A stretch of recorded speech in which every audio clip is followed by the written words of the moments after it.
lots of problems then, because my brother and I decided to leave Austria before Hitler came, you see.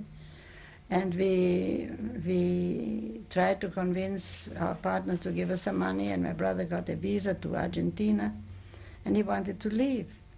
And our partner wouldn't give us the money, which was ours, and so he couldn't. But he had 2 little children at the time. He had a 2-year-old and a 3-month-old. So when Hitler came, he had all his papers, though, you know, visa and passage and all that. They took him right away, and they took him, I don't even know where they took him, and don't remember that. And he had to sign that he was going to leave Austria immediately, otherwise he would have kept him in jail, probably sent him to Dachau or something. And he signed, and he left, I think about beginning of April. Hitler came on in March 11th, and my brother must... That's 1938. And my brother left in 1938, I think in April. Can't tell you the exact date. He left with 100 shilling. That would be, if it's a lot, $10 nowadays, with 2 children and with everything, and with his wife. And went to Argentina. Because we had very good friends who were not Jewish. And they said, "What are you still doing here? You should be going." This is when you were 16 or 17? I was older than that. I was 19. "You should be going. Leave now. It's getting very dangerous. It can't last long anymore." 1937. 1937. And so we discussed it, my brother and I. You have to think that I was a minor. I was a minor by law, and I was not taken seriously by other people also. So when we decided that my brother and I, he could go, he could do whatever he wanted, so he was the first to try to, you know, get his papers and all that. And which was very lucky, really, in a way. And then when I came to my mother and I said, well, I had a boyfriend then. I had a boyfriend, and actually it was my fiancé. We were supposed to get married in 1938 in June. And so I said, look, we want to go too. So everybody jumped on me, the whole family, that I'm such a bad daughter, I want to leave my mother, and I don't care about anything. And I said, it's not that, I want to get out, and I want to take her afterwards if we see how things are over there, because that was still time, you see. Where did you want to go? To Argentina. To Argentina. Actually, my father wanted to go to England in 1927. He wanted to leave Austria. He must have really had very good visions, but he never made it, you see. So... Who were these, the family, your uncles? My uncles, and of course our partners, and everybody's... What a bad person this girl is. She wants to leave her mother. And that was really not the issue at all. What did your mother say? She wouldn't hear of it. I had an invitation in 1936 to come to New York from an American friend of mine. They released my husband that day. Why? Because this guy had intervened. It cost money. How much? Do you remember? I don't remember. I think he wanted me to write over the whole part of our factory, which I didn't do. We had sold our house at the time already. That's where the money came from. Now I remember. I should never have done that. But we did. I didn't care about money. I just wanted everybody to be safe. And he had the passport and he had the visa. So he had a legitimate reason that he was going to be released. And this guy intervened, and he had to sign that he was going to leave in a week. And he did. And he came home, and his leg was hurt and took a long time to heal for that. That came from the trucks they had loaded him up on. And then we couldn't leave in a week because I still didn't get my taxes.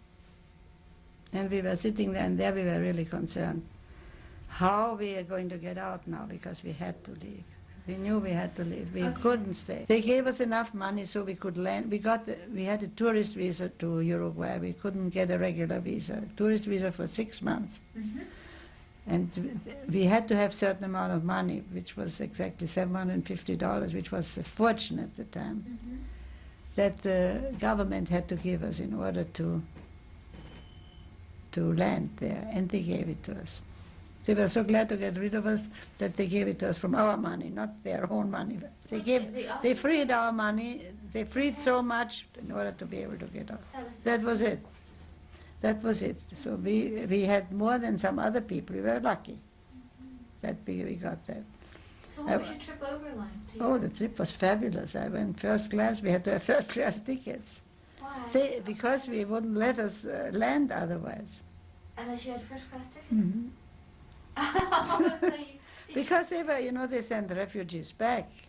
I'm sure you're aware of that, how many refugees got sent back from there, not from Uruguay. No. So you the had a trip was trip wonderful. The trip was wonderful. I mean, we were always thinking about what's happening, I mean, you cannot just turn around and forget it. I remember I was in the street and I looked over my shoulders, in order to see whether somebody was going to tell me to move on. Or when I went to a movie house, I was thinking, now they're going to come in and say, you can't sit here, you have to leave, and all these things that had happened. So it wasn't like you're carefree or anything. It was just a beautiful ship, and everything was wonderful.